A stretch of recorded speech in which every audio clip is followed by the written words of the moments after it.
Hi there. We're just gonna wait for a couple people to jump in.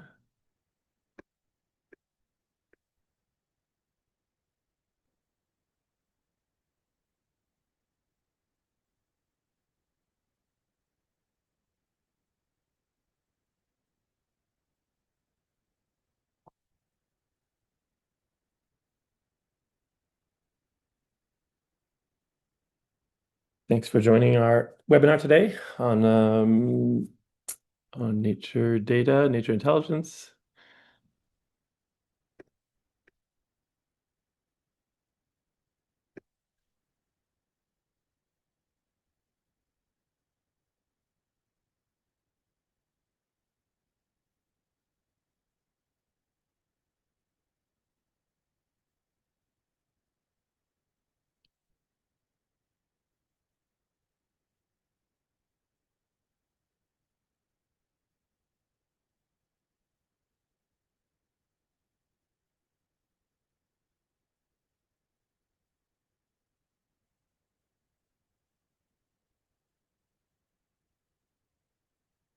Okay, let's get started.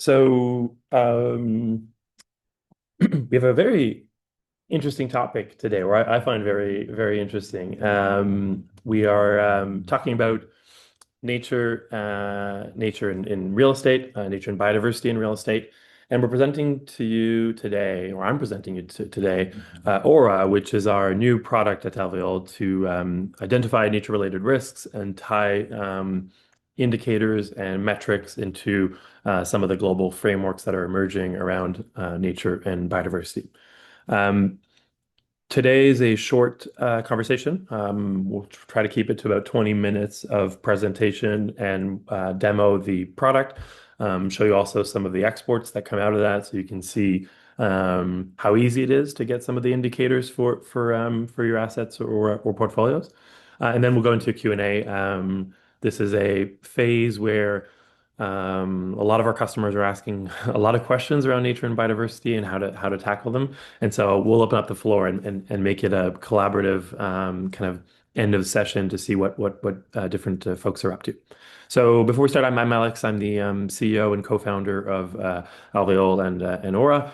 I've been in the real estate space for about 10 years now, specifically on nature. And I lead our efforts in terms of developing more data-driven approaches for nature and biodiversity. As a company, we work in Canada, in the US, in UK, in France, Belgium, Netherlands, Germany, Portugal, Spain. We work with some of the larger real estate owners out there and have had that relationship for quite a bit of time. Work over 2,200 different assets, 800 different customers, 70 different cities. So we have a pretty large breadth of experience in nature and biodiversity. Today, what we're talking about is specifically our data product, which is a layer that we've added on top of our core offering. Um, and you'll see how or a lot of our actually major partners are starting to invest in this portion for nature and biodiversity. So it's a very interesting time right now for all of this.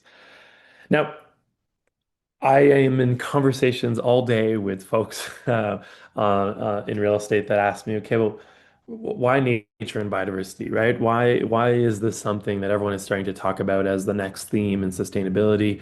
I own a building. I was a customer recently said I own a building in Manhattan. What does that have to do with nature and biodiversity loss? Now, the reality is that single asset in Manhattan sits in a portfolio of usually 100 or 1,000 different assets. That's the type of kind of portfolios that we're usually working with. And that's a huge footprint, right? So, in terms of nature and biodiversity loss, the second biggest cause for nature and biodiversity loss is land use change. In land use change, you have agriculture and urbanization, and obviously in urbanization, real estate plays a huge role. So it is a material topic, even if when we look at a single asset, it looks like a small footprint. When you take 1,000 of those assets, that's a huge footprint, and that has major impact, both positive, both potentially positive or negative on nature loss. The second piece that's important and why nature is kind of finding itself on the agenda. A lot of investors have realized that this is an important theme. The TNFD, the Task Force on Nature-Related Financial Disclosures, has really rocked the boat in terms of bringing data to or bringing nature on the agenda. And so we are seeing some major institutional investors, real estate investors out of the Netherlands, out of Japan, out of California, starting to ask about nature indicators in due diligence. So it's starting to come from investors. Now, it's also made its way into basically every sustainability standard or framework out there. So the TNFD, which is obviously a very biodiversity focused framework, but GRES has added the RM7 section, which asks what's the strategy of the entity for biodiversity, and it is expanding that over the next few years. CSRD, the law in Europe, and ESRS has, one of the four core pillars is biodiversity. So a lot of our European customers are tackling that, using our product for that. Lead V5 has added biodiversity, BOMA, BREEAM, well, FitWell. So basically every framework out there, whether it's building certifications or standards that will be more investor facing, have included biodiversity in that. So it's going to be hard to avoid this in the coming years. And then fourth, this is actually my favorite. Um, we as a company have always been at the intersection of um, kind of sustainability and nature and tenant engagement, right? We've always found that nature is actually um, something where you can win on both of those sides. You can tell a sustainability story, but you can tell a fantastic tenant story as well. And so nature, we're seeing it a lot with our customers. Customer in New York that we're working with recently that has used the data that we've collected on site to build a narrative for tenants to say, well, we are now collecting data on nature. Our future initiatives will be, based on this data, and the changes we'll be making are based on that data, which has been very well received from tenants. So, very strong narrative that's possible because nature, well, people care about nature, right? And I personally don't think you need to escape the city to enjoy nature. That can happen directly in the city. So our solution and what we're going through today, we support as a product now, we support these three frameworks or standards. So the Task Force on Nature-Related Financial Disclosures. As part of that, there's a leap assessment that's important as basically a core part of the TNFD, which I'll show you in a second. We can actually do and get the leap indicators and metrics for full portfolios or single assets. I'll show you what that looks like in a second. CSRD, which we're covering now for our European customers that have, either the next year or the year after to start disclosing on biodiversity sections. As I said, one of the four pillars in CSRD is around nature and biodiversity. So we've built out our product so we can specifically get the data and the indicators for that. And as I mentioned, GRES, but that's also added biodiversity in there. Our whole thing is we've heard over and over from our customers that these frameworks are complicated. It's one more framework after all of these different frameworks that sustainability teams have had to tackle. And so our whole idea is we go and collect the data both at the portfolio level through a kind of desktop exercise or at the asset through a ground truthing that we do using sensors. But we make that all export ready. So we basically work backwards from the frameworks and make sure that it doesn't require a PhD to go through our platform and through our reports, but we actually make it ready for auditors to look at. And we've even pushed that further. Big core part, which I'll show you again, of our platform is a AI support agent. And so for our customers that enable this, our agent basically has access to the data from the portfolio or for the single assets and allows our users to actually ask very plain English questions. So we're really trying to break down nature and biodiversity into its simplest form. And I'll show you in a second what that looks like too. How we help. So as a more kind of concrete example, so the product that we've built has a remote sensing capability. So if think of a climate risk assessment that most of you on the call would have done. So think of that kind of exercise, but focused on biodiversity. So a desktop exercise that allows us to look at 100, 1,000, 2,000 different buildings and identify across key performance indicators for biodiversity where there might be higher chance of focus. So an opportunity because there might be a bigger chance of impact on that location. So a location where there's the land cover can really be increased, and there's a change that can be done at the property to increase biodiversity, or the places where there's opportunity to mitigate some of the impacts. One of my favorites is light pollution, which doesn't come to mind as a um, element that would, harm biodiversity. But think of a light in the countryside open up at the middle of the night. Imagine all of the insects that are being, harmed by that or that can die on that. That's the same for a tower or a skyscraper in the middle of downtown. And we have some customers that have gone through some interesting policies to actually reduce light pollution in key moments of the year where there's more migration of birds. And so light pollution comes as also a place where, okay, well, that's a low cost indicator that we can look across a portfolio and that we can start tackling first. So we look at that on a desktop basis. That's the site-specific remote sensing analysis that you see at the top, which again, I'll show you in a second. Um, a big thing with us is we are on 2,200 different sites across 10 different countries. We have over 200 people working in our team that go to different sites on a daily basis. So we've worked really hard to make sure this is not just a remote desktop exercise, but actually has a ground truth portion because nature has to be measured at the site when we start really going more granular. So think of the remote sensing as a way to prioritize sites and ground truth as a way to set up sensors. And this, what we see here in the photo, is a bioacoustic sensor that's actually a device that is listening to nature real time, 24/7 on the building, cuts out all of the other noises, so all of the horns and alarms and all that, and only listens to the signature of vibration of insects, birds, bats, butterflies, and feeds that back into our platform. So we can actually on-site listen 24/7 to nature and feed that back into the data set. So we do that, but we also do sampling. We have a whole suite of things that we can do on location.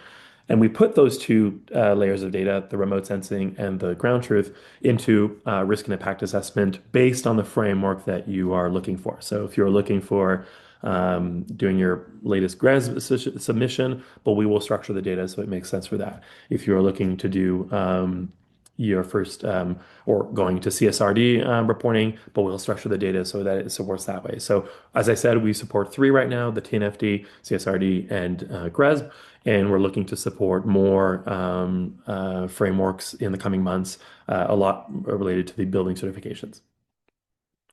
So let's go in. I'll show you what this looks like. So here's the platform and what it looks like. So this is the um, basically the login version for the platform. Oh, let me just reload that 1 second. Um, so what we have on the left here is the agent. So this is basically the AI chatbot that is looking through the specific data and answering any questions. We've created a bunch of elements here, questions that can be asked just out of the get-go.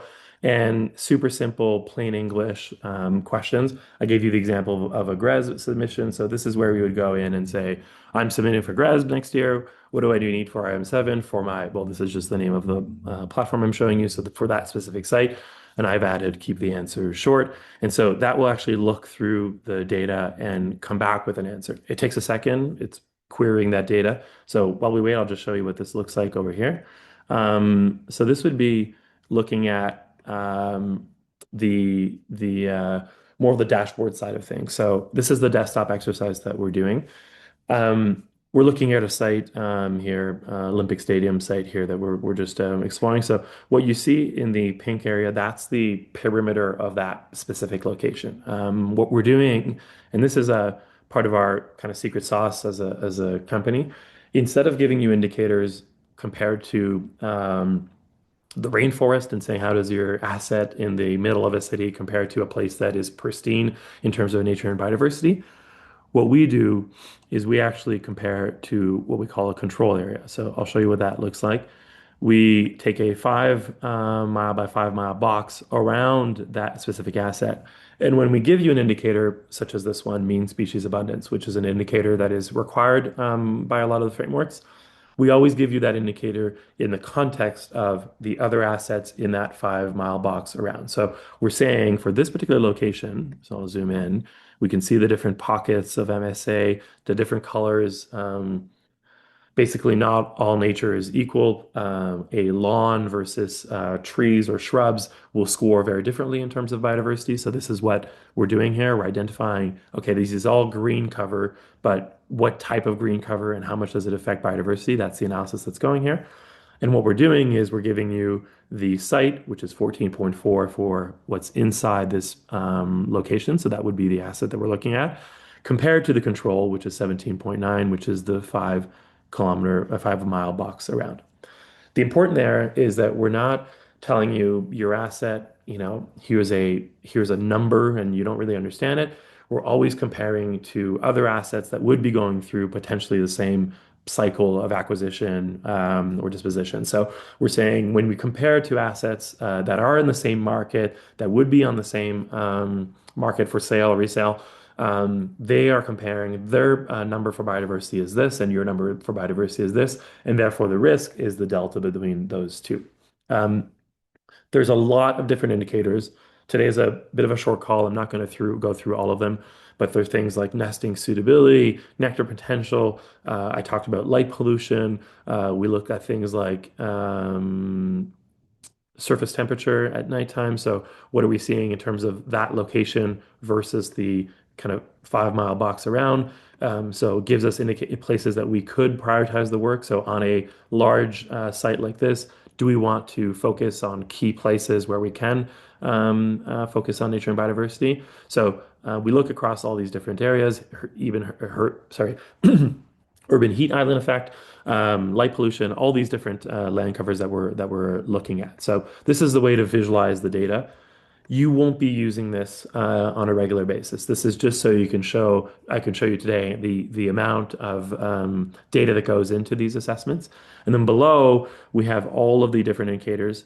And our platform always works in a way where we identify for a specific section. So for example, we're looking at E3 or E4. This is part of the CSRD framework.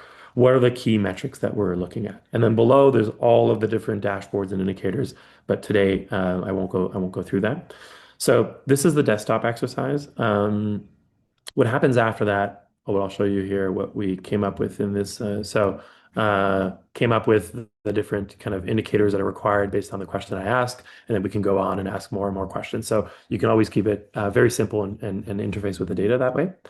And then the strong part here of our platform is the export. So you can see the different frameworks that we're supporting here. You can see, but you hear the generated reports that would have already happened there.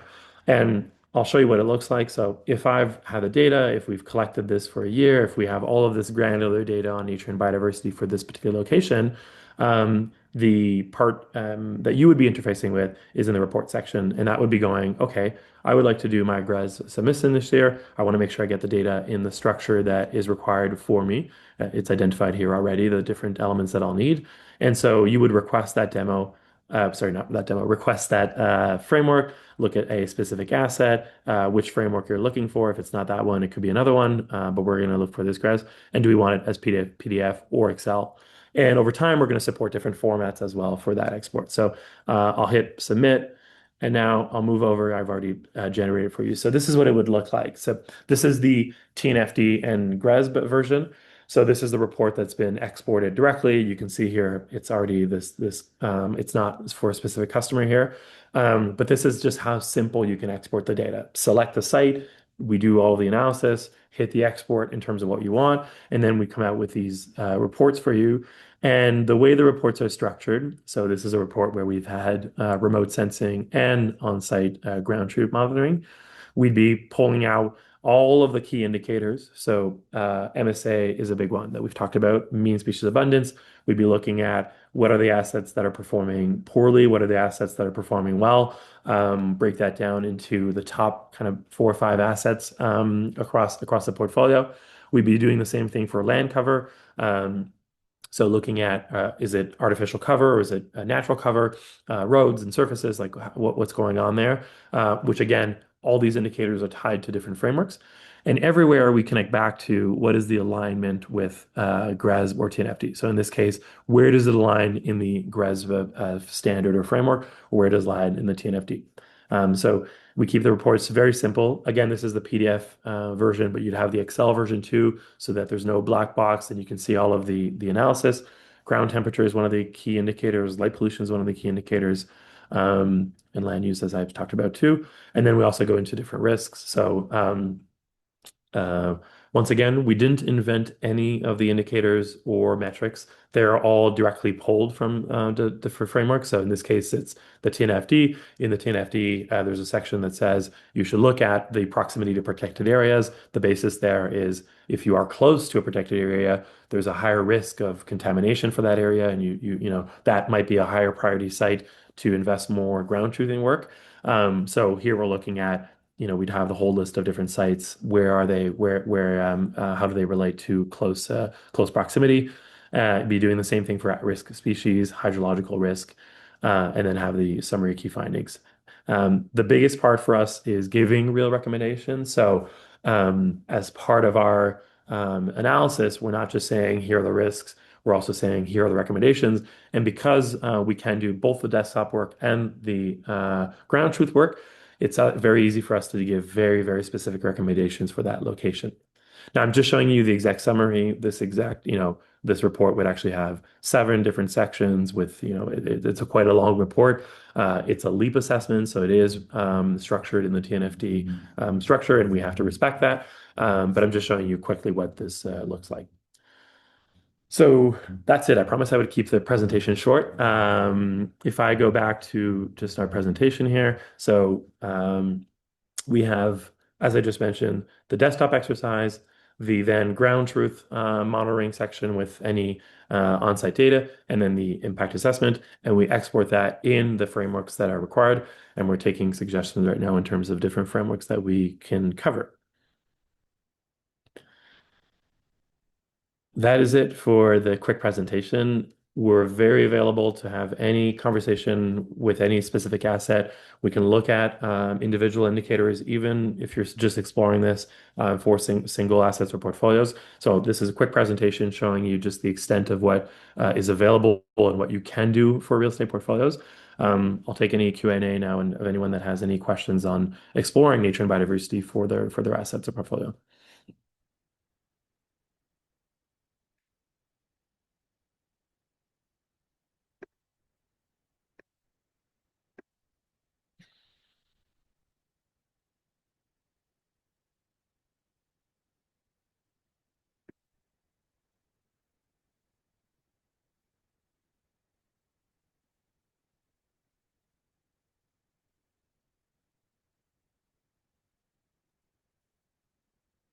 I'm not sure if the Q&A section is on, but you feel free to drop any question in the chat that we can answer today.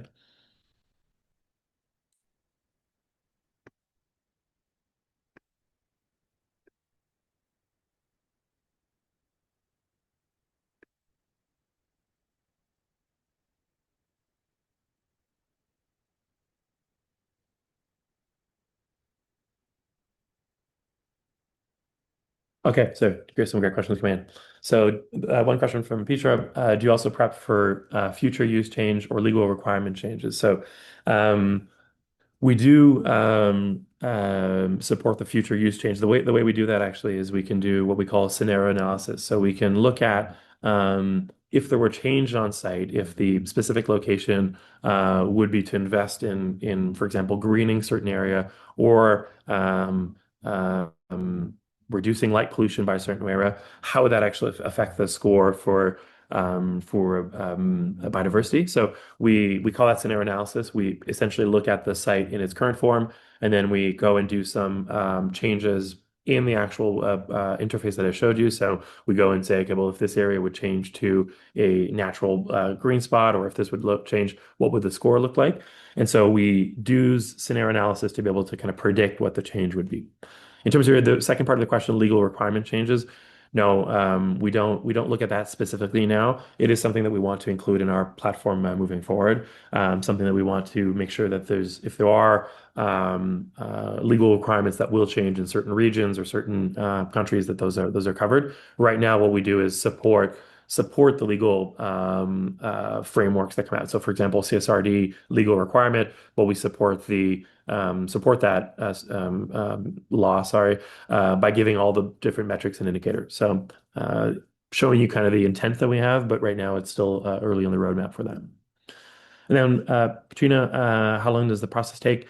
The desktop exercise can happen within a few weeks, so that's a pretty short timeline. The way our customers tend to work is we do a desktop exercise to look at across the portfolio, and then when we identify potentially the high risk areas, that's where we're going to do some ground truth work. The ground truth work, which is the sensors, what I talked about with the bioacoustics, that takes longer. We have to set up the sensors on site. There can be a few months of monitoring, but the first desktop exercise can be done as quickly as 2 or 3 weeks.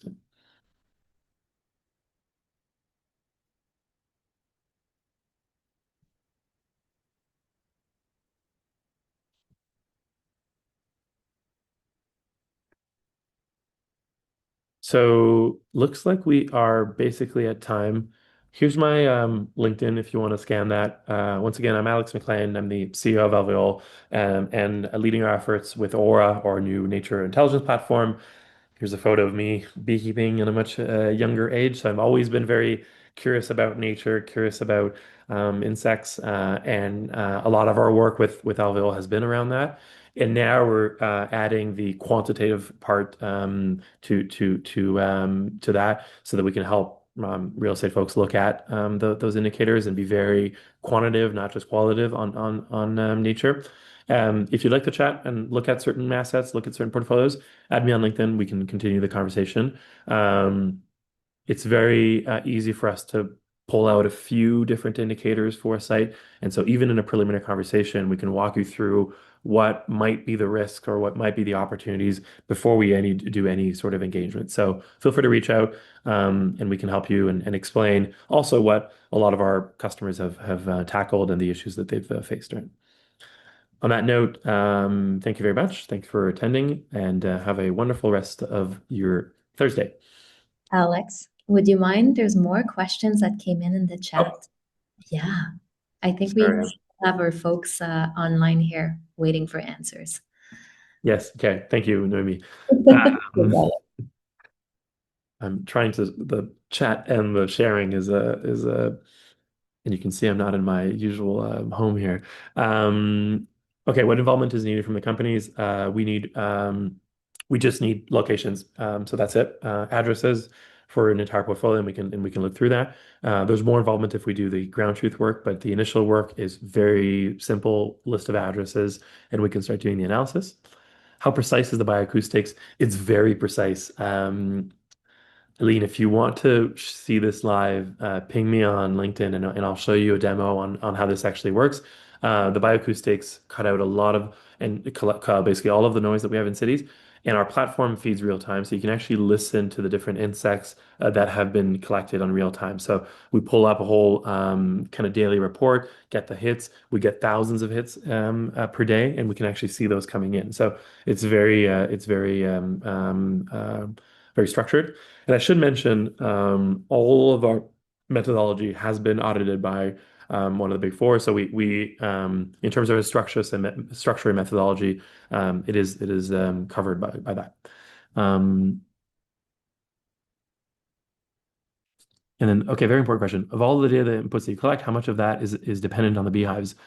Um, None of it is dependent on the Beehive. So think of the work that we do where we can do a desktop exercise across locations that don't have any beehives at all, and that's actually the case of a lot of our customers. That's what they require is to look at across a full portfolio, and usually we don't have beehives there. And then for the ground truth work, we can take some data from the bees. The bees are a fantastic sensor. We use a technology called environmental DNA to collect samples in the hives. But we actually don't need to do it with the hives. A lot of our customers actually go with the bioacoustic sensors, which doesn't require a hive at all. So we can and do very much the hive program, build out the engagement with tenants, build out some of the sustainability story, but we also can do all of the reporting without that. And then what are the costs? Good question, Natalie. The costs vary a lot based on entire portfolio, based on the single asset. So I would recommend for you to reach out and we can have a conversation on that. These are relatively affordable projects. We're not talking about something that is too expensive, but they can vary a lot based on if we're doing one asset or 1,000. So just prefer if we have that conversation one-on-one. Did I miss any other questions? No, I think you're good now. Okay, Thank you. wonderful. Thank you. Have a fantastic Thursday. Thanks for tuning in and happy holidays.